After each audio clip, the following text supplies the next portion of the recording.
Kung mag-ampo kas Ginoo sama sa gihimo sa mga pastor nga tandungan niya ang mimro Ignasis, Rabakanda, Rabakanda, Rabakanda.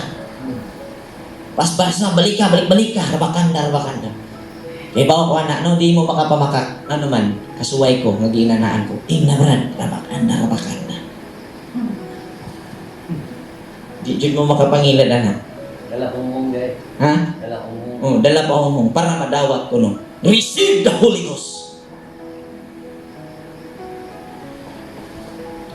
Prangkahan to. Walang pakili-kimi. Mag-analyze kayo. Kaya sa gayon, magkaroon ng investigasyon ang tinatayuan mo ngayong paniniwala na sa ganung ganung kaganapan sa buhay mo, nakakapag-rabakanda ka, pinaniwala ka ng iyong leader, pinaniwala ka ng iyong pastor na ikaw ay nakaka-receive na ng baptism of the Holy Ghost at markado ka na raw. Okay, magandang gabi sa lahat, sa ating mga manunood. Magandang gabi. Sa lahat ng mga si-celebrate ng pista ng tinapay na walang pampaalsa. Happy pista po sa lahat. At alam po natin ang kahulugan ng tinapay na walang libadura. Sa lahat ng mga kapatiran natin na nasa ibang bansa, happy pista po sa inyo. Sa ating mga kapatiran sa Mindanao, Brother Jay, umuwi na. Siya ay nakadalo dito sa ating first day at saka sa Passover ceremony. At sa ating mga kasama dyan sa Davao, sina Brother Potasio, sa Tagum City, sina Brother Winnie, Sister Ann, Sister Arian, Brother Norms, at si Brother Kit Maglasang, yung ating kapatid na nasa Mindanao rin na part. Welcome po kapatid, kung ikaw po ay manunood, magandang gabi. At sa ating mga kapatiran dito sa Cebu, magandang gabi sa lahat. Happy pista. Ngayon po ay patuloy tayo sa ating gawain. Bawat Biyernes ng gabi ay may pagtatalakay sa New Testament. Ngayon ay sa Corinthians po tayo, 1 Corinthians chapter 14. So, hingan po natin ang ating opening prayer, ang ating kasama, Brother Peter, para sa pagsisimula. Tayo po'y manalangin mga kapatid. Manaming banal sa gabing ito, kami po uli nag-aaral sa mga salita mo, sulat ni San Pablo doon sa taga-Corinto. Amang banal, hingin po namin ang banal mong Espiritu.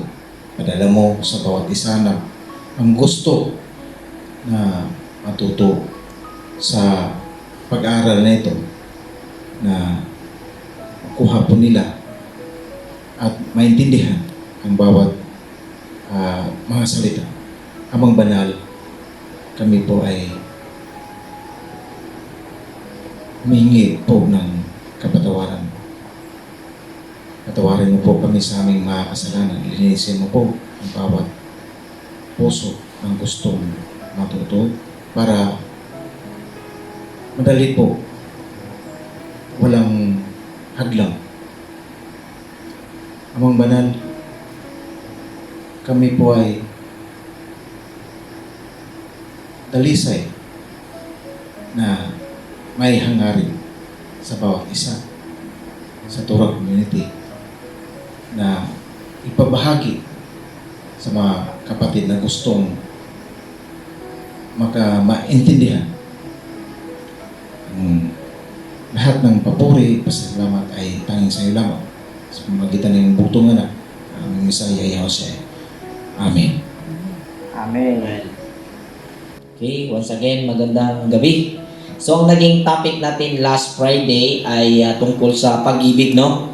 So, ang sabi ni Apostol Pablo ron, kahit pa alam niya ang maraming lingwahe, marunong siyang magbahagi, marunong siyang magpahayag ng mga propesiya, mag-interpret ng salita ng Diyos, kung siya'y walang pag-ibig, ay para siyang maingay na piyang-piyang o walang kabuluhan. So, ganoon pa man mga kapatid, muli nating ipapaalala sa lahat na ang aklat ng Korinto ay hindi po magkakahiwalay-hiwalay ang bawat chapter at verses nito. Mula chapter 1 hanggang chapter 16, ito po isang sulat ni Apostol Pablo para sa mga mananampalataya sa Korinto.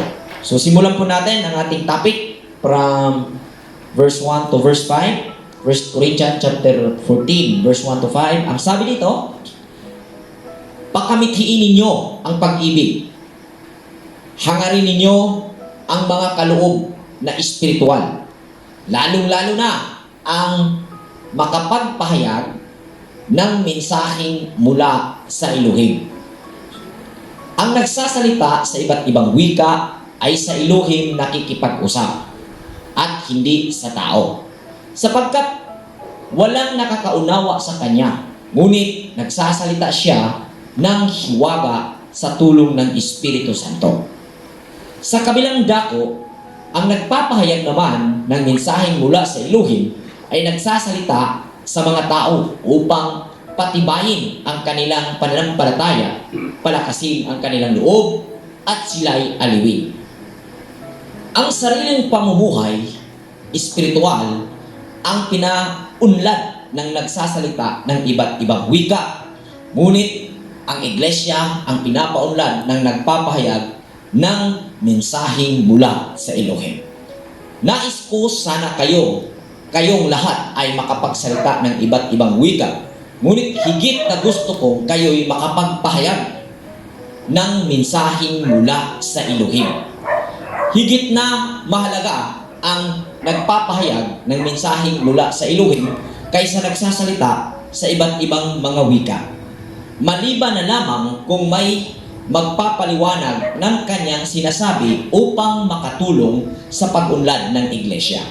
Okay, so gayon pa man naging continue po ito sa naging talakayan o naging sinulat ni Apostol Pablo sa chapter 13 kung saan pag-ibig ang naging sentro po roon. So, ang sabi niya, hangarin ninyo na ang mga kaloob ng espiritual, lalong-lalo na ang pagpapahayag ng mensaheng mula sa Elohim. So, sa ibang version, Brother Peter, kung ating mababasa sa MBB, yan pa ba binuksan mo, bro? Okay. Sa MBB, kung ating basahin, sa MBB version, verse 1, pakibasa, bro.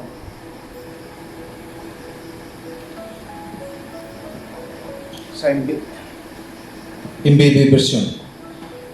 Pagkamithiin ninyo ang pag-ibig. Hangarin ninyo ang mga kaloob ng espiritual. Lalong-lalo na ang makapagpahayag ng mensaheng mula sa Elohim. Okay. Parehas lang pala to. MBB pala to, sis. Okay. So, sa ibang version ko, basahin na. Sorry. Abtab.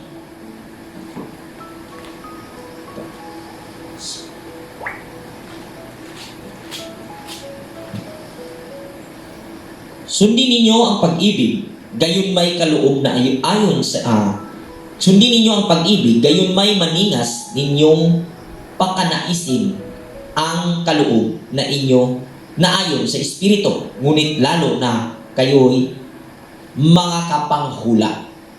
So, ang term na ginamit sa ibang version sa abtag ay panghuhula. Kung bisayon taning panghuhula, Brother Peter, mananagan. Yang muligas gamay, albularyo. Ano? Tama ko ba? Tama ko, Brother Peter? Oo. Napoy laing term na, miriko. Nanambal. So, okay? So, gusto nating bigyan ito ng interpretation kung ano ang pinatutungkulan. So, mas pabor tayo dito sa hangarin ninyo ang mga kaloob ng espiritual, lalong-lalo na ang makapagpahayag ng mensaheng mula sa Elohim. So, ang mensaheng mula sa Elohim, maiintindihan natin ang sinasabing mensaheng mula sa Elohim kung mauunawaan natin kung saan at kung ano ang Elohim. Tama po ba, Brother Preche? So, ang existing interpretation o existing na pagkakakilala o umiiral na pangunawa, Brother Peter, tungkol sa Diyos, Elohim means Diyos, ay siya ay nasa likod ng alapaap at may kaharian siya ron. Gayon pa man sa ating pag-aaral, ating na tuklasan, ating naunawaan na ang Elohim ay walang pisikal na kaharian. Maraming parte ng kasulatan na inihayag ng Misaya sa katauhan ni Jesus kung ano ang Diyos. Ang Diyos ay ang matuwid na pag-uugali. Yan po ang ating naintindihan. Kung saan, kung ating tingnan praktikal, ito ay ang matuwid na sistema na siyang tahanan o na siyang naging nagpapatakbo ng inner at ng outside, ng inner nature at saka yung outside nature, yung physical nature at saka yung inner nature. Yun po yung Diyos, yun po yung matuwid na sistema. So, ang sabi niya, makapagpahayag ng mensaheng mula sa Elohim ay kung ating unawain mga kapatid, malalaman ng tao ang matatawag nating mechanism ng human being. Tama po ba? Pagkakasi alam ng tao ang mekanismo niya, maihahayag niya ang mensahe ng Diyos sa kapwa. So, ang point ni Apostol Pablo, mabuti na malalaman o magkaroon ng karunungan ang mga taga-Korento na kapagsalita ng iba't ibang wika. Pero mas higit, sabi niya, mas higit na nais niya na makapagpahayag sa kaloob ng Diyos na kung saan ito ay tumutukoy sa pagkakaunawa sa nativity ng tao. Kasi kung ating titingnan, ang kaloob ng Diyos na tinutukoy dito ay ang mensahe o ang kailangang maintindihan, masyadong mataas. Kailangang maintindihan ng tao ang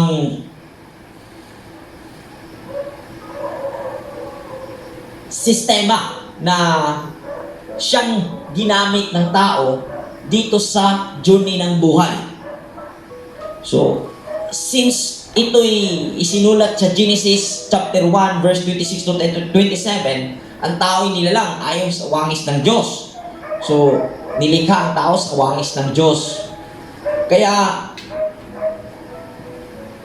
kung maunawaan ng tao ang mekanismo niya, ay may posibilidad o ang posibilidad na mangyayari, makakapagpahayag ang tao sa nasabi ni Apostol Pablo, kaloob ng Diyos. Amin po ba? Amen. So, hindi po ito gagaya ng umiiral na pangunawa na pagka nakapahayag ka sa salita ng Diyos, marami kang bersikulong na-memorize. Marami kang pangalan ng propeta na nalalaman at marami kang libro na nababasa na tungkol sa Diyos. O sa madaling salita, pamilyar mo ang Biblia, Brother Peter, at sa ganong katayuan, makakapagpahayag ka na sa salita ng Diyos. Bagkus hindi po iyan ang ating nakikita sa paghahayag ni Apostol Pablo. Ang kaloob ng Diyos ay tumutukoy po ito sa pagkakaunawa ng tao sa kanyang mekanismo. Amin po ba? Amen. Kung saan tumutukoy po ito sa pagbalanse sa isipan at sa damdamin at sa gawa, sa aksyon. Tumutukoy po ito sa tatlong major na ginagamit ng tao upang siya journey, tamasa sa buhay. Amin po ba? So, nais po nating linawin ito na hindi po ito tumutukoy sa maraming na-memorize na verse o nakapag-aral ng theology. Ito po ay tumutukoy sa self-mastery. Amin po ba? Amen. Ang pagkakaroon ng information mula sa kaloob ng Diyos kaloob ng Diyos ay tinutukoy po nito ang self-mastery, kung saan iyo pong gagamit ng ang iyong potensyal as nilikha ng Diyos ayon sa kanyang wangis. Na tayo po nilikha na kawangis niya. So, pagka kasi ang tao ay nag-aral sa kanyang mekanismo, malaki ang tendency na siya ay makakapagpamuhay sa kanyang whole potential. Amin po ba? So, pag sinabing kaloob ng Diyos, makapagpahayag ng kaloob ng Diyos, tumutukoy po ito sa self-mastery, na kung saan ito ang itinuturo ng mga propeta upang ang tao ay maging mahinahon at maging makatarungan at magkakaroon ng hustisya ang kanyang pamumuhay. Amin po ba? Amen. So next.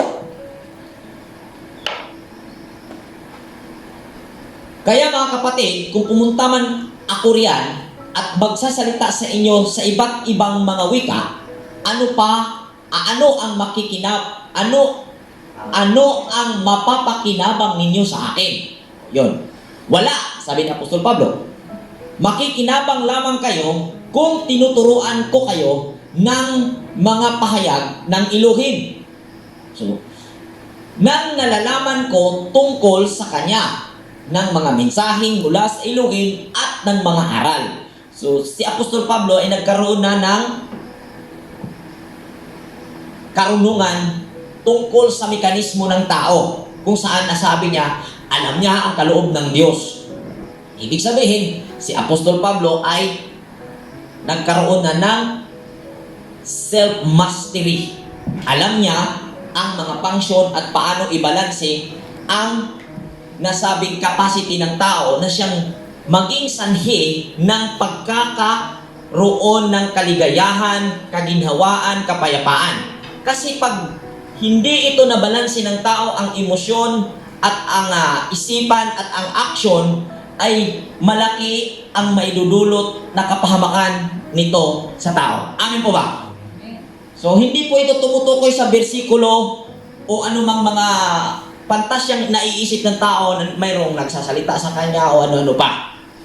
Ito'y tumutukoy sa mekanismo ng tao na nauunawaan ni Apostol Pablo, na kung saan nais niya na ang mga taga-Korinto ay dito mag-focus at dito matututo upang maiwasan ang pagkakabahagi-bahagi at pag-aaway-away sa loob ng iglesia. Amin po ba? Kasi kung mapapansin natin, sinaway na Apostol Pablo kasi nagpataasan ng ihi ang mga taga-Korinto, Brother Peter, dahil may marunong siguro may mga linguistic na tao ron. Kasi alam natin, itong Korinto ay isang malaking syudad sa Grego noon, na kung saan napakaraming mga tao roong mayayaman. Kaya posibleng may mga linguistic dito na nagpataasan ng ihi na ito alam niya, alam do. So, sila'y inano ni Apostol Pablo. So, sabi niya dito, makikinabang lamang kayo kung tinuturuan ko kayo ng mga pahayag ng Elohim. So, itong pahayag ng Elohim, ito po'y makukuha ng tao sa pamamagitan ng pagkakaalam niya sa kanyang sariling nativity o pagkakaalam sa kanyang sariling mekanismo. Okay po ba? Nang nalalaman ko tungkol sa kanya ng mga mensaheng mula sa Elohim at ng mga aral, maging sa mga instrumentong walang buhay tulad ng plauta at alpa, paanong malalaman ninuman kung ano ang tinutugtog kung hindi malinaw ang tunog ng mga nuta? So, posibleng naganap, Brother Peter, itong nangyari sa Christians community ngayon na Honda, Kawasaki, Rossi, ano pa yung mga binabanggit at nagkisay-kisay dyan sa simbahan nila, posibleng ito'y nangyari din sa community ng Corinto. Or, mayroong nagsasalita doon ng wika na hindi naiintindihan ng nakararami at ginamit niya ang salitang iyon upang itaas ang kanyang sarili na sabihin ng mga tao na siya ay matalino at magaling. Amin po ba? So yan po ang point ni Apostol Pablo. So, kasi pagka kasi, ang punto ni Apostol Pablo sa sinasabi niyang tinutugtog kung hindi malinaw ang tunog ng nota, kailangan munang ipaunawa ng nagsasalita kung ano ang kahulugan ng kanyang ginamit na mga lingwahe. Pero mas malaki ang tendency na ang pinatutungkulan ni Apostol Pablo dito, itong gawaing nagsasalita ng hindi talaga nauunawaan dahil ang ginamit na salita o ginamit na wika ay hindi nag-exist. Ang buwa. Yan po ang ating malaking nakikita na nangyari. Kung saan nangyari din ito sa ating kapanahonan ngayon. Kung saan nagsasabing, ya bakandar, parang ganon. Alam natin yan dahil tayo po dumaan sa Christian na mga gawain. So, kung ating titingnan, tumugma dito sa sinasabi ni Apostol Pablo. Kung saan, Brother Peter, yung plauta, may maraming makakapagpatunog niyan. Pero ang problema, walang nota. Ang ba? Hindi nauunawaan. Tulad ng gitara, lahat po pwedeng kumuskus. Ngunit hindi po nagkakaroon ng tono yung tunog. Ganun po yung sinasabi ni Apostol Pablo, nagsasalita, ngunit yung wika na sinasabi ay hindi naman nag-exist at hindi nauunawaan. Walang bansa na gumagamit.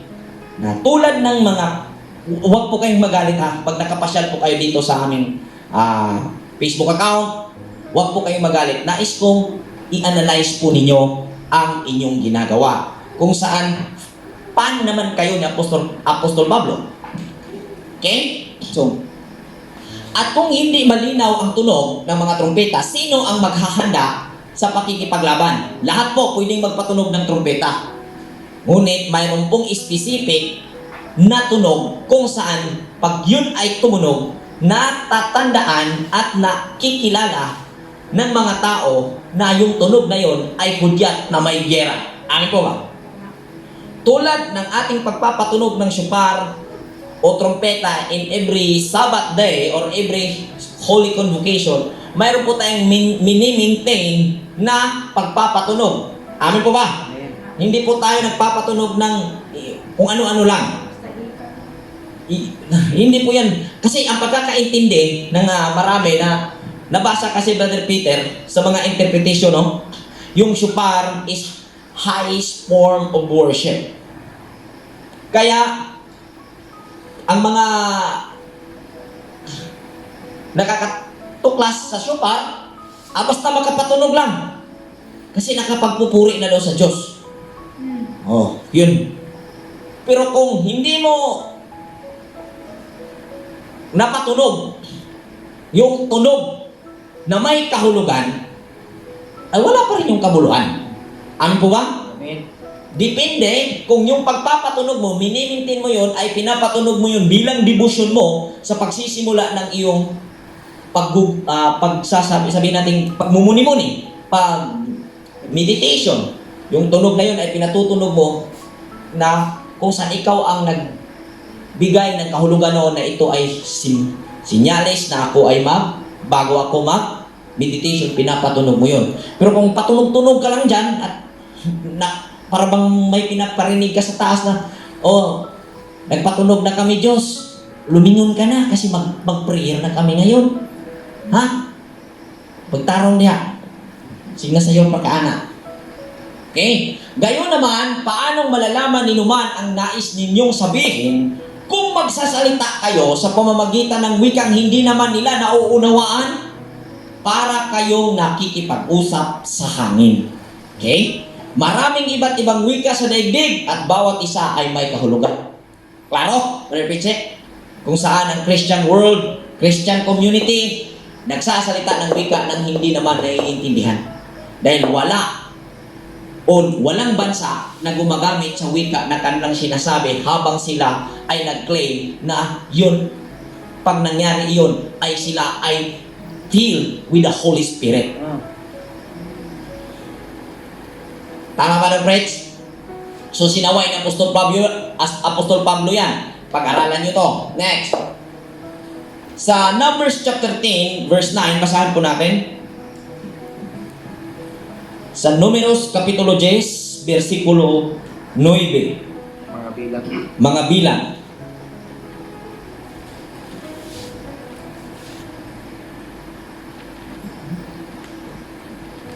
Sa Abtag version, mga bilang chapter 10, verse 9. At pagka makikipagbaka kayo sa inyong lupain laban sa kaaway na sa inyo'y pumipighati, ay inyong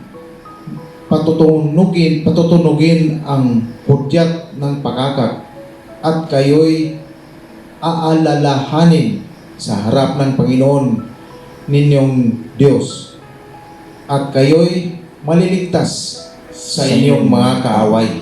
Itong pakakak, ito po yung shofar. Ito po yung trompeta.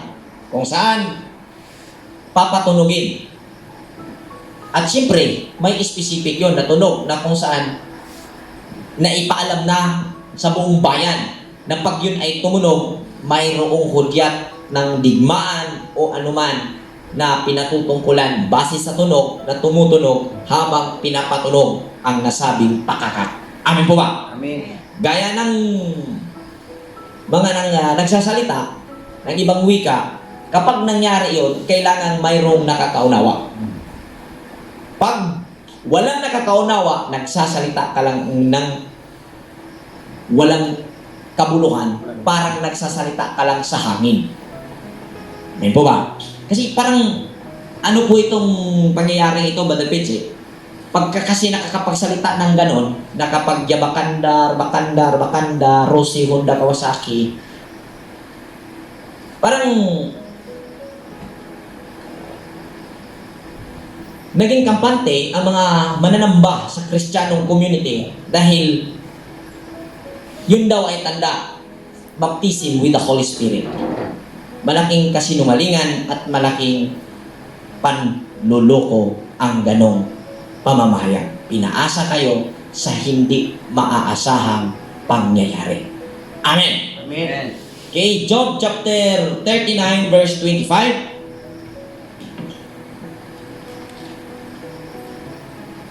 At alam nyo, yung pangyayari na iyon, yung pangyayari na nangyari sa tao ngayon o sa mga simbahan na yan, ngayon ay nangyayari na po noon. There is nothing new under the sun. Amen po ba? Wala pong bago eh.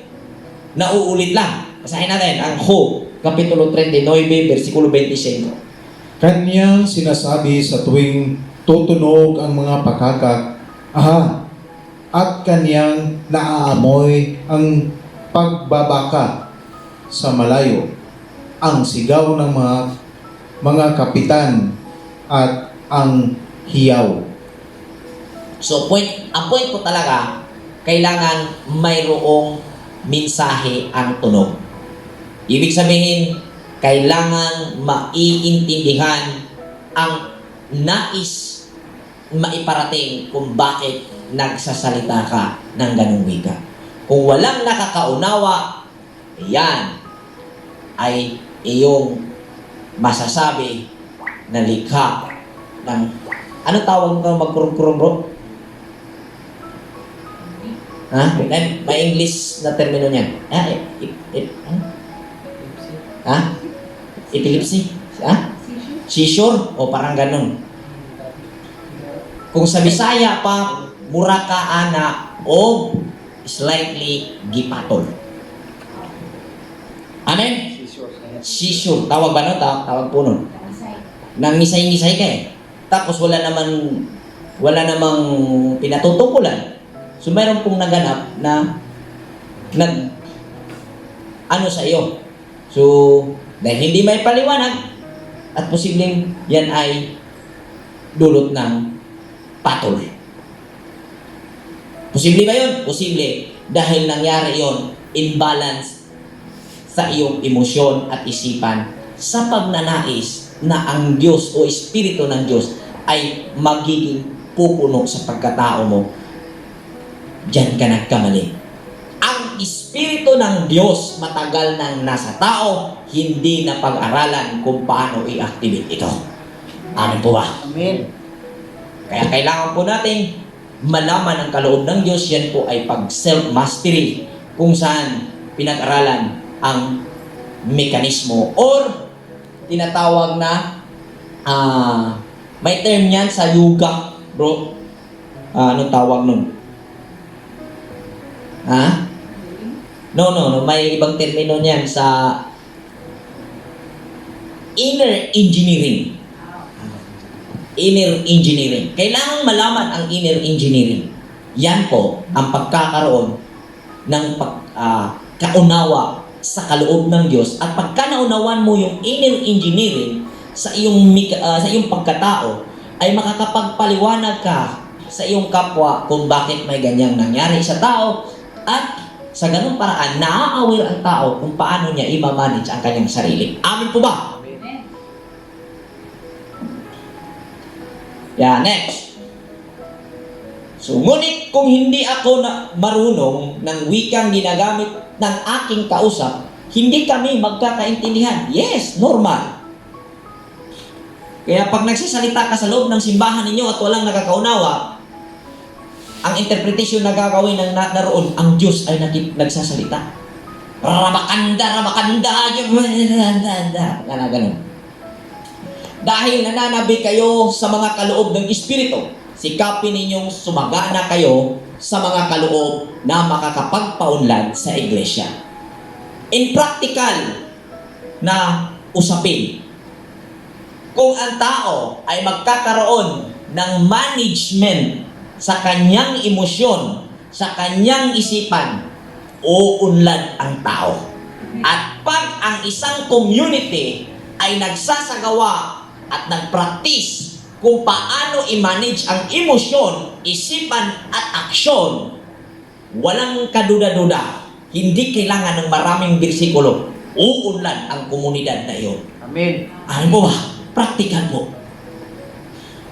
Dahil dito, kailangang manalangin ang nagsasalita ng iba't ibang mga wika na bigyan din siya ng kaloob na makapagpaliwanag nito. Tanungin natin yung nangisay-ngisay at nagsasalita kung ano ang ibig sabihin nun. Manalangin siya na maunawaan niya yun. Baka malaman niya, kailangan niya magpa-check up kasi may seizure siya. Kung nanalangin ako sa wikang iyan, nananalangin nga ang aking espiritu, ngunit walang pakinabang ang aking pag-iisip. Kita mo? Kung nananalangin ako sa wikang iyan, at nananalangin ang aking espiritu, ngunit walang pakinabang ang aking pag-iisip. Kung mag-ampo kas Ginoo, sama sa gihimo sa mga pastor nga tandungan niya, ang mimro, Ignasis, rabakanda. Bas-basa, balik ka, rabakanda. Kaya ba ako na, di mo makapamakak, ano man, kasuway ko, nag-iinanaan ko, Ignabrad, rabakanda. Di mo makapangilan na. Dala humong, guys. Ha? Dala humong. Oh, dala pa humong para madawat ko no. Receive the Holy Ghost.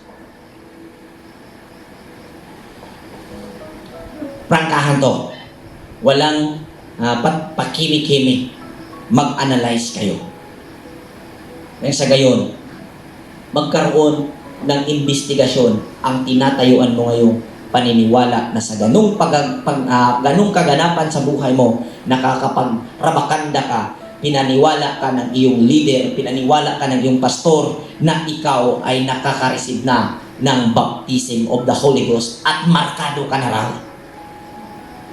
Ano po ba? Kalokohan yan.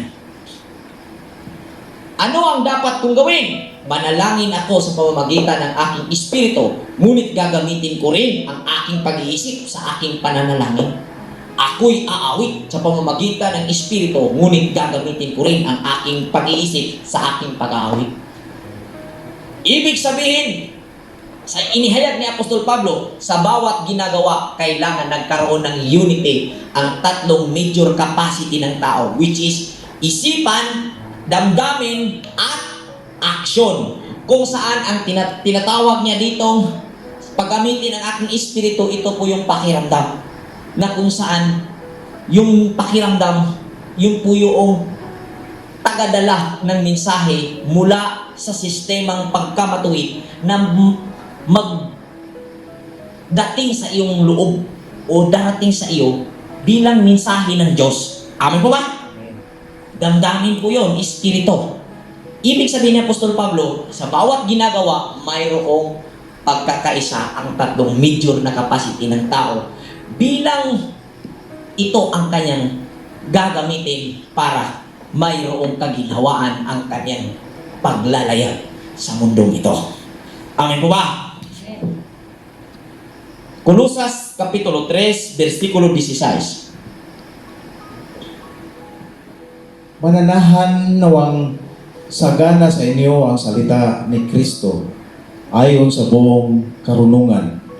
Kayo'y mangagturuan at mangagpaalalahanan sa isa't isa sa pamamagitan ng mga salmo at ng mga himno at mga awit na ukol sa Espiritu, na magsiawit kayong may biyaya sa inyong puso at puso sa Diyos. Amen. So, sa pagtitipon, hindi kailangan magpataasan ng abilidad ng mga na-acquire na karunungan, kaalaman. Gamitin ang mga salmo, mga himno, chanting, himno. Amen po ba? Mesmor le dahabi. Garapan nga mga gano'n. Kung sa Katoliko yan, saan namahuanin mo nga chant sa Katoliko? Ano to choir to sa Katoliko. Ano yung chant sa Katoliko?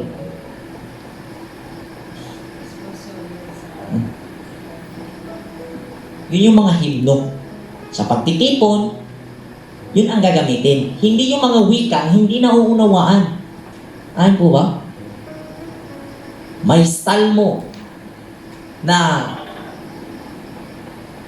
may mga napapaloob na mga salita, na mga metapora na kung saan pinapakinggan mo at tatakbo ang iyong isipan habang ikaw ay nakikinig sa himno at iyong unti-unting iintindihin sa pamamagitan ng Espiritu at aawit ang iyong isipan kasabay sa himno na iyong pinapapakinggan. Ano po ba?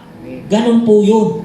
Hindi yung gagamit ka ng mga wikang hindi naman nauunawaan Praktikal.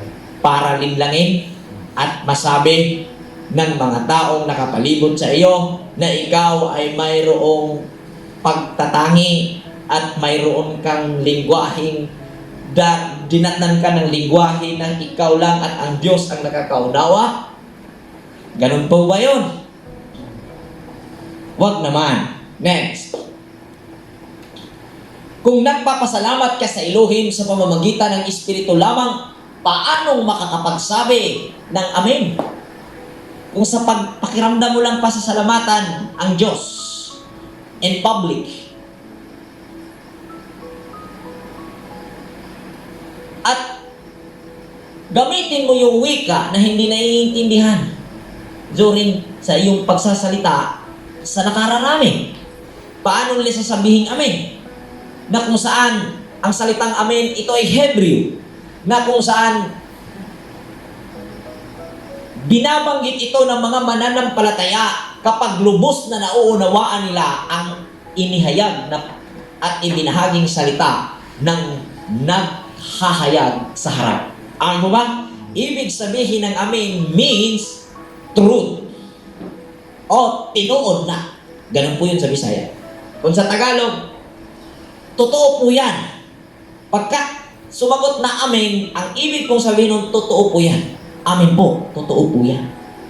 I agree, totoo yan. Amen. Mayroon namang mga konserbatibo, bro.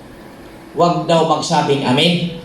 Kasi itong Amen na salita ay derived from the goddess of Egypt, Amun-Ra. Si Amun daw yun pag usabi kang Amen, kaya hindi daw Amen, bro. Yada! Gumagawa-gawa naman. No? Hindi Amen, Yada! Pastilan.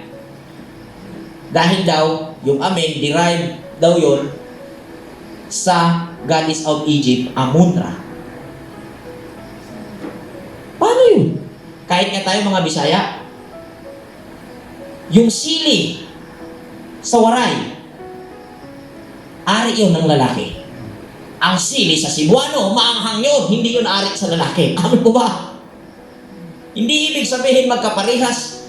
Ang pagkabanggit ay yun na yung pinatutungkulan. Ano ba? Dapat praktikal tayo. Kung saan na ihambing ng salita na ginagamit, kung ano ang emosyon na yung ginagamit na umiiral habang binanggit mo yun, yun ang epekto sa loob mo. Alangan naman, pag ang mga waray nagsasabing, uy, huwag mong ilantad yung sili mo. Ikaw namang Cebuano na andoon sa mga waray. Sabi mo, bakit dapat kang umunawa sa kanyang sinasalita kung saan yun ang kanilang lingwahe at may specific na pinatutungkulan ang salitang iyon. Ano ba? Alangan naman tayo mga nag-aaral ng Biblia at sumilo, ang tawag ko? Misilong ka ba? Ha? Sumilong dito sa God of Israel na kung saan mayroong word na amin, din mo na lang gagamitin kasi may gumagamit ng hindi pa talaga amin, amon. Bakit mo ikukonekta? Ha? Kasi daw, the God of Israel is a jealous God. The God of Israel is a jealous God. Buo yung God mo. Hindi niya pinakinggan kung ano ang pinatutungkulan habang sinasalita mo yun. Bakit kanya pagbibintangan na si Amon, the God of Egypt, goddess of Egypt, ang sinasamba mo habang nagsasabi kang Amon? Amen. Napaka. Tama po ba yun? Hindi talaga. Okay? Nagpapasalamat ako sa Elohim sapagkat ako'y nakakapagsalita sa iba't ibang mga wika, higit kaysa inyong lahat. So, pinrangka ni Apostol Pablo kasi nagtaasan nga ng kanilang abilidad yung mga taga roon. Sinabi ni Apostol Pablo, nagpapasalamat ako dahil ako'y nakakapagsalita ng iba't ibang wika, higit sa inyong lahat. Talaga namang alam ni Apostol Pablo. Dahil si Apostol Pablo is dugong Israelita from the tribes of Benjamin. Ngunit siya ay Roman citizen. Ibig sabihin, marunong siyang magsalita ng Romano, marunong siyang magsalita ng Hebrew, marunong siyang magsalita ng Griego. Sabi niya, ngunit sa pagtitipo ng iglesia, mas gusto ko pang magsalita ng 5 katagang mauunawaan at makakapagturo sa iba kaysa libo-libong salita na wala namang makakaunawa. Yan pala eh. Iyon pala eh. English ng English ka dyan. Yung mga listener mo, hindi naman marunong makakaintindi ng English. Amin ba? Bakit ka nag-i-English? English ka para iparamdam sa mga nakakikinig na ikaw ay matalino at magaling. Ugnayan mo na yan sa righteous system na kung saan dyan ka gumagalaw. Purify your intention sa iyong pagsasalita. Amin po ba? Pero may mga tao, may mga Pilipino na mas nakaka-express ng kanilang nais iparating kung kanyang irarambol ang mga lingwahe kagaya ng English, Tagalog at Bisaya. Mayroon din namang nakakapag-express ng todo kapag i-English niya. Kasi lubha siyang nahihirapan kung kanyang tatagalogin o bibisiyahin. So, ang point ko is tiyakin mo ang intention mo kung ba't ka nag-English. Amin po ba? Ganun po yun. Sakto ba daw? Okay. Ingos Pablo,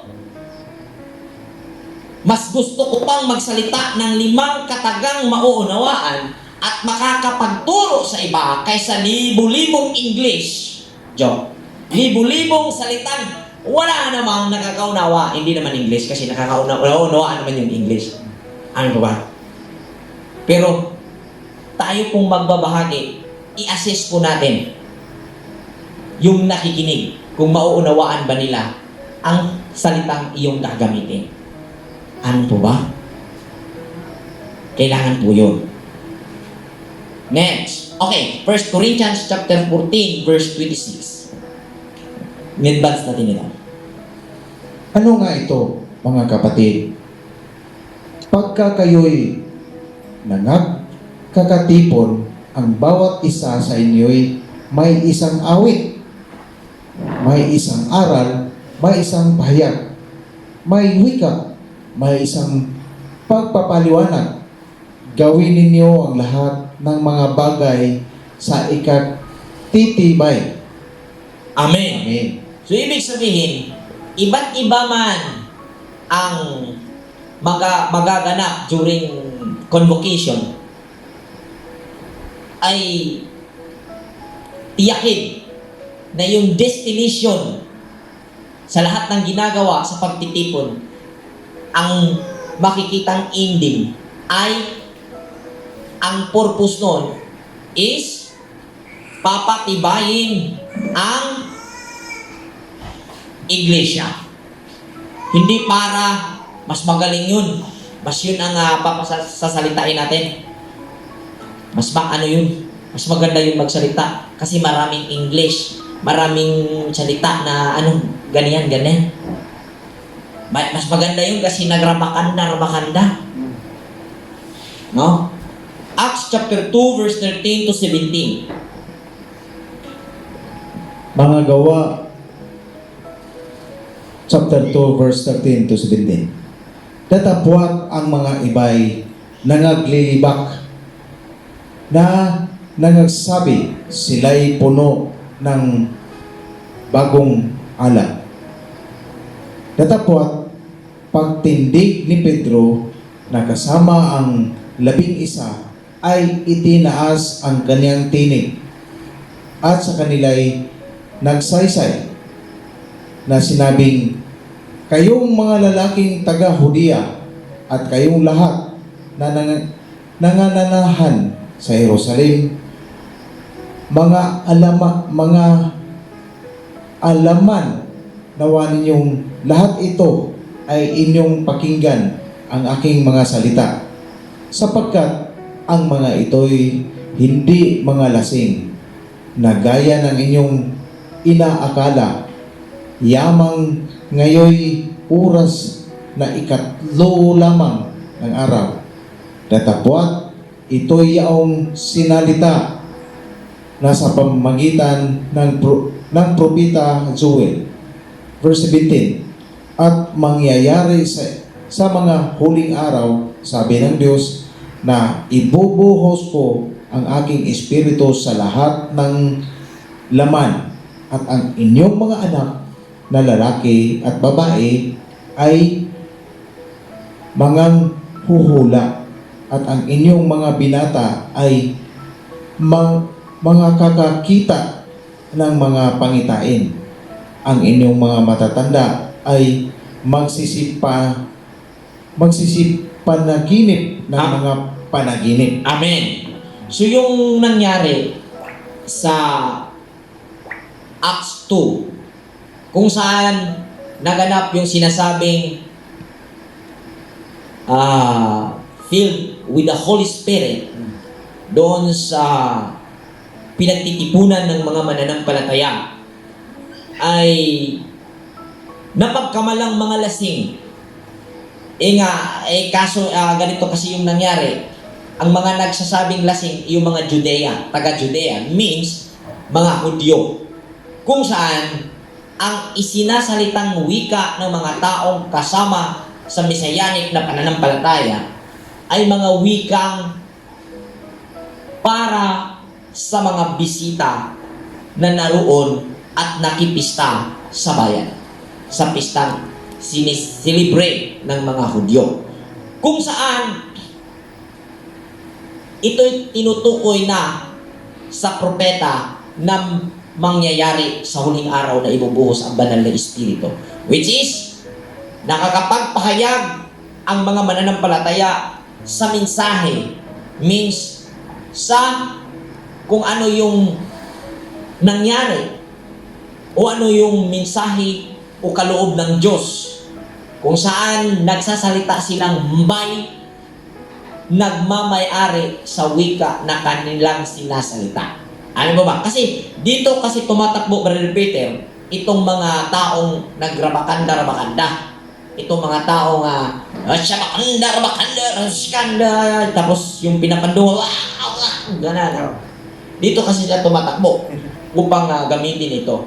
Klaruhin natin, ang pangyayari na naganap dito ay mayroon pong mga nakakaunawa sa kanilang sinasalita dahil lahat na nagsasalita ay nagmimensahe sa ibang lahi na naroon sa pista na sineselebrate sa Hudyo. Hindi po tulad ng iniisip nila o ngayon ng mga tao na yun ay tulad nila na nagrabakanda. Hindi po ganon. Klaruhin lang natin. Ano ba? Next. Mga kapatid, huwag kayong mag-isip bata. Yun. Sinirmunan ni Apostol Pablo ang Korinto. Kaya kayo, basahin ko ito para sa inyo. Huwag kayong mag-isip bata. Maging tulad kayo ng mga batang walang malay kung tungkol sa kasamaan. Okay lang na wala kang alam kung tungkol sa kasamaan. Hindi ka bihasa sa kasamaan, okay lang. Pero kung tungkol sa kung ano ang tamang gawin, huwag mag-isip bata. Ngunit sa inyong maging tulad kayo ng mga matatanda. Sa inyong pangunawa, maging tulad kayo ng matatanda. Unawain. Yun yung mensahe ni Apostol Pablo sa taga-Korinto na gumagawa ng ganon. Kaya, basahin nyo ito. Kayong mga gumagawa ng ganon, huwag kayong mag-isip bata, sabi ni Apostol Pablo. Ngunit sa inyong pangunawa, maging tulad kayo ng matatanda. Be matured. Ano bang essence sa ganung ginagawa ninyo? Ilang taon nang ginagawa yan? Sabi, marka daw yan eh.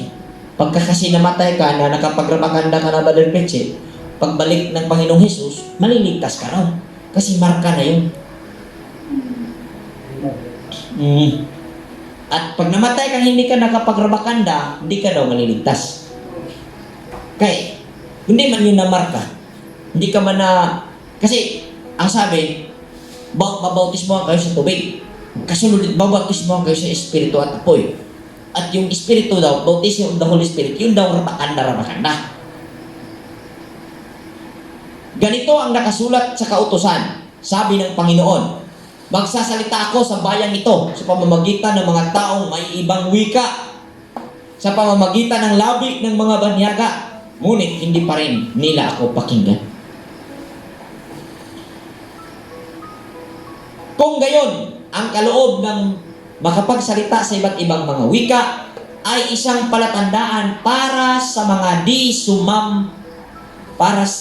sumampalataya. Hindi para sa mga mananampalataya. Ngunit ang kaloob ng makapagpahayag ng mensaheng mula sa Elohim ay palatandaan para sa mga mananampalataya at hindi sa mga di sumampalataya.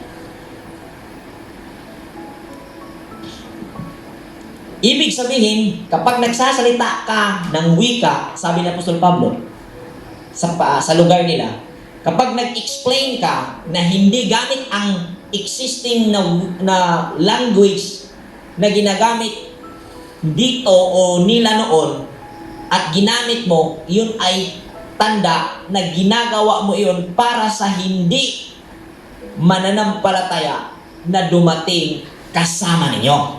Para maiintindihan ng taong iyon ang inyong ginagawa at kung ano ang inyong pangunawa.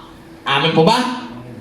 At kapag ikaw ay naghahayag sa kaloob ng Diyos, palatandaan yan na ikaw ay ginagamit para sa lahat ng mga mananampalataya. Ibig sabihin, mananampalataya, naniniwala na ang Diyos ay ang sistemang matuwid na kung saan nagpapatakbo sa tao para mamuhay sa mundo ito. Ano po ba? Alamin ang inner engineering. Mechanism ng tao. Tama po ba? Aralin. Di mo kayang kontrolin ang isipan. Never yan. Di mo pwedeng kontrolin ang iyong lakas. Hindi mo pwedeng kontrolin ang iyong damdamin. Tama po ba? Pero pwede mo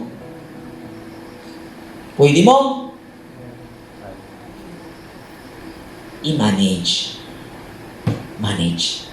Control means, ibig sabihin nun, ikaw ang magbuot. Kung di ka kabuot, that is, ano po yan? Prominentism. Hindi mo pwedeng gobernohan ang takbo ng isipan mo. Tumatakbo yan. Normally. Yung damdamin mo, tumitibok yan kung ano ang talagang nakikita niya. Talagang normal yan. But, kailangan natin ma-manage yan. Dahil kung ano ang magiging quality ng ating management sa tatlong capacity na yan, ay ang magiging kalagayan natin. Amin po ba? Kung ano ang quality ng ating management sa ating emosyon, sa ating isipan, paano natin ginamit ang ating lakas, yun po ang magiging katayuan natin. Yan po ang magiging kalagayan natin at yan po ang magiging pagkakakilala natin. Ibig sabihin, yan ang ating magiging identity. Ang quality, ang result ng ating management sa capacity na ipinagkatiwala sa atin bilang nabigyan ng opportunity sa buhay ngayon. Ano po ba? Yan ang nasabing kaloob ng Diyos na kailangan may magpapahayag. Next. Kaya, kung sa pagtitipon ng iglesia ay nagsasalita ng iba't ibang wika, ang lahat at dumating na mga taong di nakakaunawa o di sumampalataya, hindi kaya nila sasabihin sira ang ulo ninyo? Tama.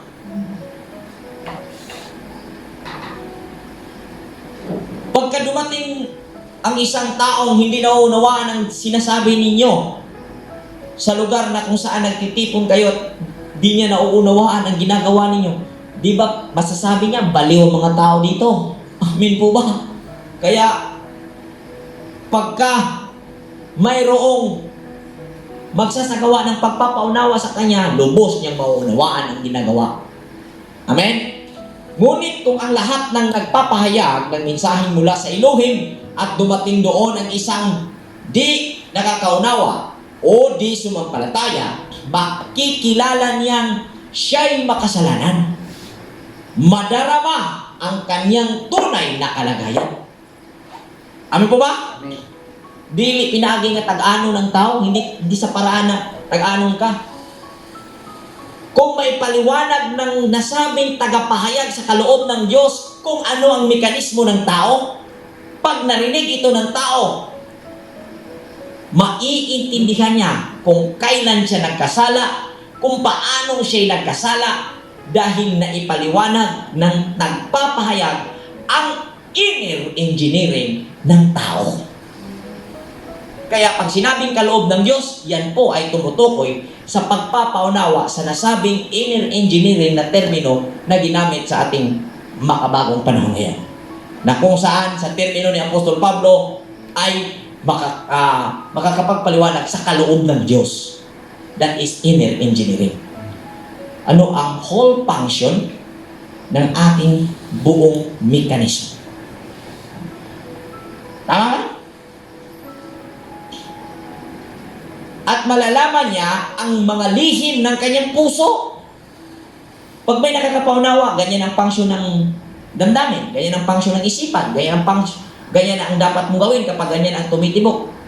Pag may nagtuturo how to balance sa tatlong iyan upang magkakaroon ng patas at makatarungan, malalaman ang mga lihim ng kanyang puso, kaya luluhod siya, sasamba sa Elohim, at sasabihin talagang ang Elohim ay nasa inyo. Yun yung mangyayari. Pagka narinig ng tao how to balance sa mga capacity na nasa sa atin, maiintindihan niya. At luluhod siya sa Diyos. Yung Diyos, ibig sabihin, talagang maiintindihan sa oras na iyon ng tao, maiintindihan niya na kailangan niyang sumunod sa sistema. Huwag siyang magsagwan sa lungat, sa agos ng ilog. Mayroon pong matuwid na sistema na umiikot na kung saan narito tayo.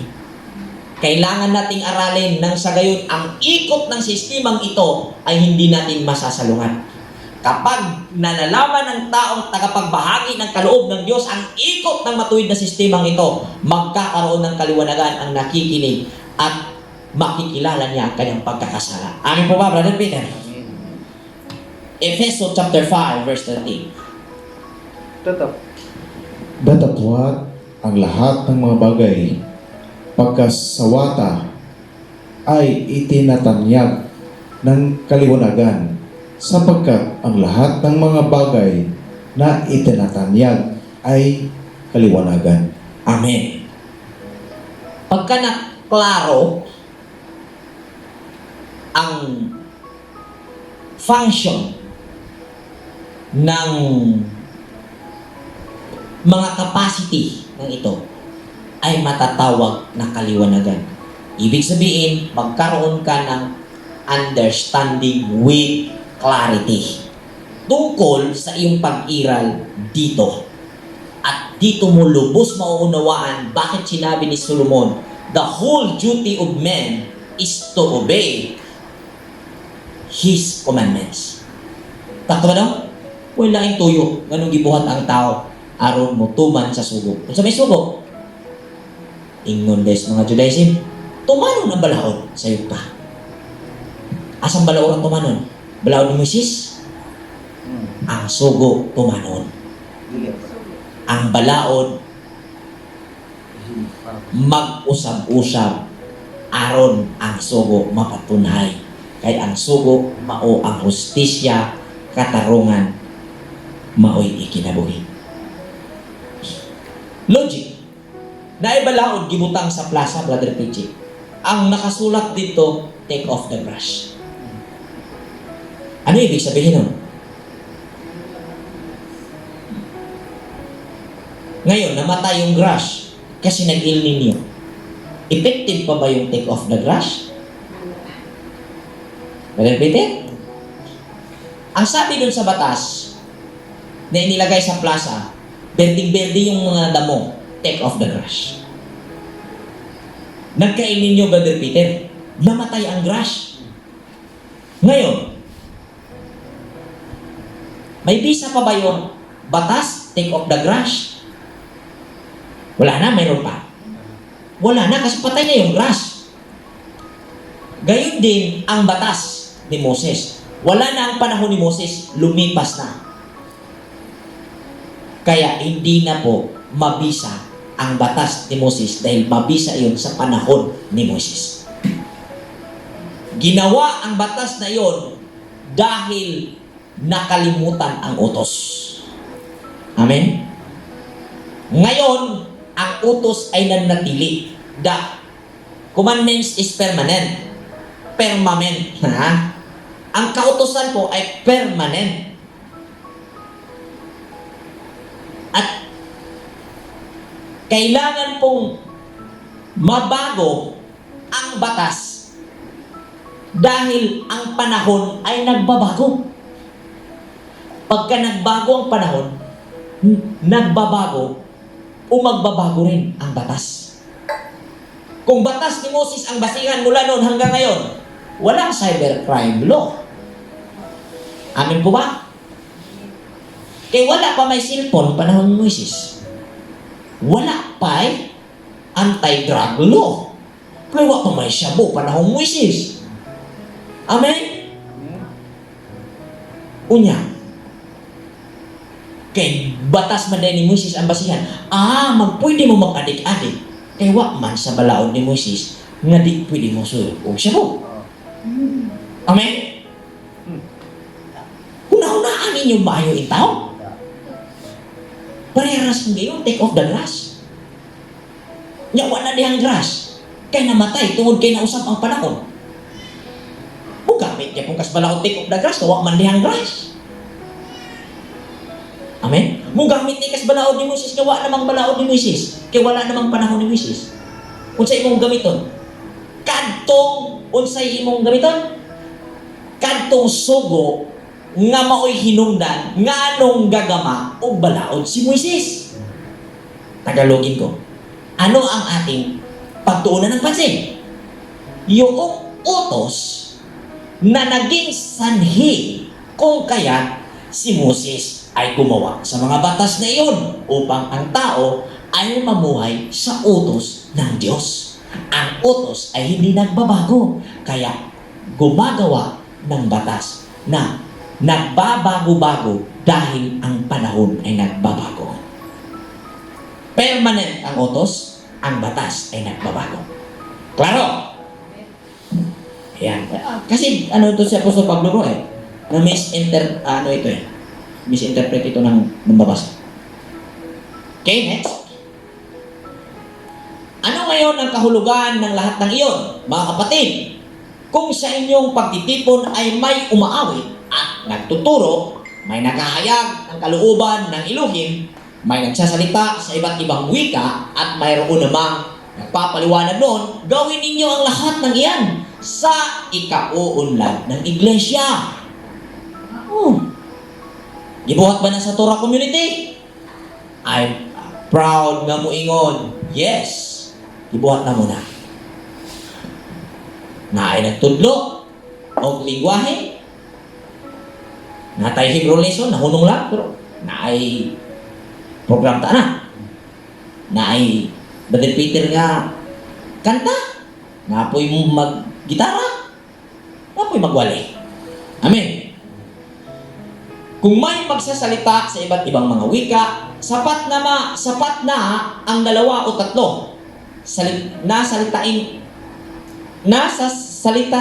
salitan sila at kailangan may makakapagpaliwanag ng kanilang sinasabi. So kung may marunong ng ibang wika, 3 lang ang pinakamarami, at puli-puli di po pwede magdungan. Asa pa siya kayo magdungan niya, di ta kasabutan na minaw, puli-puli. Kanang 3, kailangan yung 3 pwedeng magsasalita ay parehas silang nakakaunawa sa kung ano yung kanilang sinasabi, para magkakaroon ng pagpapaliwanag dun sa makikinig. Amin po ba? Ngunit kung walang makakapagpaliwanag, manahimik na lamang ang bawat isa at makipag-usap ng sarilihan sa Elohim. Kung hindi mo maipaliwanag, pastor, yung rabakanda, nahimik ka na lang. Maingay. Nahimik ka na lang. Amin po ba? Next. Hayang magsalita ang 2 o 3 tao na tumanggap ng kaloob na makapagpahayag ng mensaheng mula sa Elohim, at timbangin naman ng iba ang mga sinasabi nila, which is yun yung ginagawa natin. Gusto ko na nagsasalita ako, huwag kayong agree ng agree. Gusto kong gamitan nyo ng analysis nang sa gayon, maa-analyze ninyo kung tama ba, at titimbang ninyo sa inyong capacity ang sinasabi ko ay may katuturan ba. Ganun po tayo dito. Huwag po kayong o tama, amen. Kasi ano yan pinili yan ng Diyos Hindi yan magsasalita ng mali. Huwag sure pareha harata. Huwag tanga sa inyong una-huna nga ang pari, balaan, dilit masayo, siya rin na kay Baw. Share na. Huwag tanga, alisin nyo sa inyong pangunawa, si pastor ay tinatangi. Mali kayo. Duty niya, or responsibility niya makakapagpapahayag ng kaloob dahil hindi naman lahat makakapagpaliwanag sa kanyang nauunawaan. Ganun po yun. Mayroong tagapakinig at mayroong tagapagsalita. Pero huwag mong isipin na yung kanyang sinasabi ay barinig mo lang, oo ka na lang ng oo, di mo tinitimbang. Amen po ba? Sapagkat kayong lahat ay maaaring isa-isang magpahayag ng mensaheng mula sa Elohim upang matuto ang lahat at mapalakas ang loob nila. Ang kaloob, ang magwali, tulo. Duha, tulo. Duha rami, wag gid mong matulo pa. Duha kasagaran. Nya, ako pag-isigig sulti. Pero lahat pwedeng magpahayag. Kung ano yung naunawaan mo during sa ating pagtitipon, kung nais mong ibahagi, ito kasi yung pagkakaunawa ko sa ganitong ganap bro, sa ganitong senaryo sa buhay ko, ito yung nauunawaan ko, ito yung function, ito yung ganito yung nangyari sa isipan ko, ganito yung nangyari sa emotion ko, ganito ang naging kilos ko. Pwede mong ihayag yun. Hindi po yun bawal. Baka gamitin, di kami magsalita bro. Kasi ilan lang ang tatlo lang eh. Marami na tayo. Pwede kang magpaliwanag kung ano ang naging experience mo habang ginamit mo ang method na itinuro ng nagsasalita sa kaloob ng Diyos. Amen po ba? Amen. Method po ang ibabahagi ng tagapagsalita. Sapagkat kayong lahat ay maaaring isa-isang makapagpahayag ng mensaheng mula sa Elohim upang matuto ang lahat at mapalakas ang loob nila. Ang kaloob na magpapahayag ng mensahe mula sa Elohim ay dapat napipigil ng tumatanggap ng kaloob na iyon. Amen. Sapagkat ang Elohim ay di nalulugod sa kaguluhan dahil siya ang Elohim ng kaayusan at kapayapaan. Hindi pwede nga tungod sa mensahe sa Diyos, magdebate, maglalis mo, ako lagi sa sayop na nimo. Diyos lagi si Kristo. Yung kung siya di tao lagi, kaya mingon siya diri, ako ang anak sa tao. Kaya mingon man po mga apostolis, ang Diyos mao si Kristo. Naglalis na duha. Ganun po yung nangyari. Next. Gaya ng dapat mangyari sa lahat ng iglesia ng mga hinihirang ng Elohim. Ang mga babae ay kailangang manahimik sa mga pagtitipon sa iglesia. Sapagkat hindi pinahintulot sa kanila sa ganoong mga pagtitipon ang magsasalita. Kailangan sila'y pasakop gaya ng sinasabi ng kautusan. Kung mayroon silang nais malaman, magtanong sila sa kanilang asawa pagdating nila sa bahay. Sapagkat kahiya-hiyang magsalita ang isang babae sa loob ng iglesia. So, ang duty ng babae sa iglesia ay supporter sa lalaki. Ibig sabihin,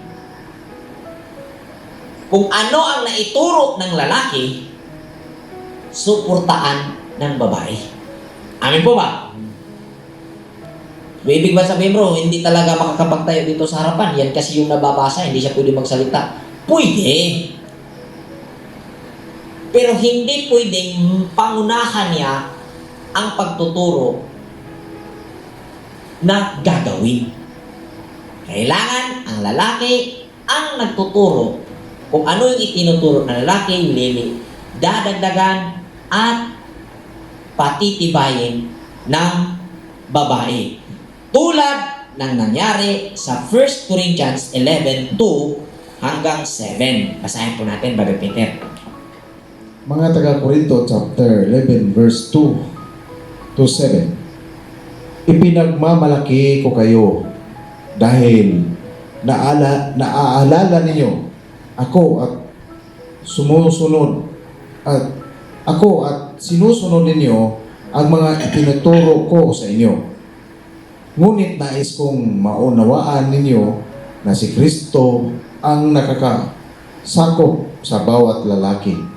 Ang lalaki ang nakakasakop sa kanyang asawa at ang Diyos naman ang nakakasakop kay Kristo. Ang lalaking nananalangin o nagpapahayag ng mensaheng mula sa Diyos. Nang may takip ang ulo ay nagdudulot ng kahihiyan sa nakakasakop sa kanya. Ang babae namang nananalangin o nagpapahayag ng mensaheng mula sa Diyos nang walang belo ay nagdudulot ng kahihiyan sa nakakasakop sa kanya. Para na rin siyang babaeng ahit ang ulo. Kung ayaw magbelo ang isang babae, magpaahit na siya ng buhok. Yamang kahihiya sa babae ang nagpaahit o nagpapagupit ng buhok, dapat siyang magbelo. Verse 7, hindi dapat magbelo ang lalaki dahil siya'y larawan at karangalan ng Diyos. Ngunit ang babae ay karangalan ng lalaki. Okay, natalakay na po natin ito, no? Sa mga bagong makapanood. Available po ito sa YouTube channel namin, Torah Community. At dito po sa aking Facebook account, available po yan. Hanapin nyo lang. Hanapin nyo lang dyan yung chapter 11 ng pagtatalakay. So, bigyan ko po ng saglit na paliwanag. So, tumutukoy po ang belo. Hindi po ito literal na belo, kagaya ng isinuot ko ngayon. Na saan yun ang pagkakaunawa ng nakararami. Tinutukoy po niyan ay ang pagpagaan ng salita. Kung saan pinatutungkulan ni Apostol Pablo ang mga ngaral na lalaki sa Corinto na nahayaan nila yung gumawa ng immoralidad doon sa loob, na kung saan inasawa nga niya yung asawa ng tatay niya. Kumbaga, stepmother niya, inasawa niya yung stepmother niya. Tatay niya, behero. Yun yung posible. So, ating natalakay po yan. So, dito, in connection po dito sa ating tinalakay ngayon sa verse 34, 35, chapter 14, kasi connected naman talaga ito. Ang pinatutungkulan dito na manahimik ang babae, ibig pong sabihin, wag po siyang ang manguna. Baga, kung may sasawayin doon sa loob ng iglesia, wag ang babae ang magsasalita upang sawayin iyon. Dahil pag siya ang gumagawa nun, ginawa niyang kahiyaya ang kanyang asawa. Amen po ba? Dahil ang arrangement ay si lalaki ang magsasalita na may dignidad, na siyang ulo, na ang ulo niya ay si Kristo at ang ulo ni Kristo ay ang Diyos. Ibig sabihin po nun, kailangan magsalita ng babae o ng lalaki ng buong katotohanan. Kung ano yung nakitang pagkakamali, kailangang sabihin. At habang nararamdaman ang sakit, epekto, dulot ng aral na itinuro ng lalaki, ayun naman si babae bilang asawa o asawa ng nagsasalita or sino mang babae na nasa community ay magsimpateya doon sa pangaralan upang mapagaan at makita yung simpatiya na siya ay hindi reject doon sa community. Ngunit kailangan lamang niya tanggapin ang aral. Kasi ang posibleng nangyari, kung ating titingnan kahit nagkagulo ang Corinto, si babae o ang mga kababaihan sa Corinto ang umatake doon sa nagkasala. So, yung attack na nangyari, chismisan, maritesan, yung nangyari, posible yun. Yung ating nakita sa story o ating i-analyze. At ang mga lalaki ang medyo naduduwag. So, yung point dito, manahimik ang babae sa punto na hindi niya pangunahan ang pangangaral doon sa may nagawang pagkakamali. Dahil ang arrangement, si babae ang susuporta. Siya ang magpapagaan sa damdaming tinuli, sa pusong tinuli sa pamamagitan ng katotohanan na ituro ng lalaki bilang ang ulo ng lalaki ay si Kristo. Amen po ba? Okay? So, verse 36, inaakala kaya ninyong sa inyo nagmula ang salita ng Diyos o kayo lamang ang tumanggap nito? So, ganun po yung patungkol ni Apostol Pablo sa mga taga-Korinto, kung ating basahin ito sa mga nag-rabakanda dyan, inakala ninyo kayo nagmula sa inyo ang salita ng Elohim? Mong nagrabakanda mo? Anak ba ng preach? Kaya siguro nagsalita sila ng rabakanda kasi inakala nila. Inakala. Amen? Kung inakala ni Numan na siya ay tumatanggap ng pahayag mula sa Elohim o anumang kaloob ng Espiritu, dapat niyang kilalanin na ang isinulat ko sa inyo ay utos ng Panginoon. Sabi niya sa taga-Korinto. Si Pablo po may sabi niya. Ang ayaw kumilala nito ay huwag din ninyong kilalanin.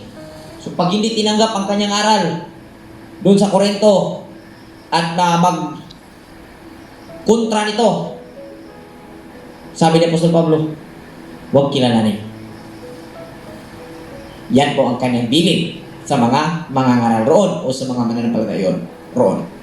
Kaya, mga kapatid ko, hangarin ninyo na magpahayag ng mensahe mula sa Elohim. Ngunit huwag naman ninyong ipagbawal ang pagsasalita sa iba't ibang mga wika. Kaya lang, gawin ninyo ang lahat ng mga bagay sa wasto at maayos na paraan. Gawin ang lahat. Hindi bawal ang magsalita ng iba't ibang wika. Kinlaro ni Apostol Pablo. Pero kailangan makakapagpaliwanag ang nagsasalita po nun. Pag hindi nakapagpaliwanag, patahimikin siya. Amen? Last verse. 1 Thessalonica chapter 5, verse 20. Huwag na ninyong baliwalain ang anumang pahayag mula sa Diyos. Huwag baliwalain ang anumang pahayag mula sa Diyos. Ibig sabihin, huwag baliwalain ang mga natuklasang mechanism sa loob ng pagkatao. Huwag baliwalain ang improvement sa pagtuklas sa inner engineering. Dahil marami po na matutuklasan dito sa loob natin. Hanggang sa muli, magandang gabi. Dito po nagtatapos ang ating pag-aaral sa 1 Corinthians chapter 14. Magandang gabi ulit. Shalom Aleichem. Happy Aleichem, Fiesta. Shalom. Happy Fiesta.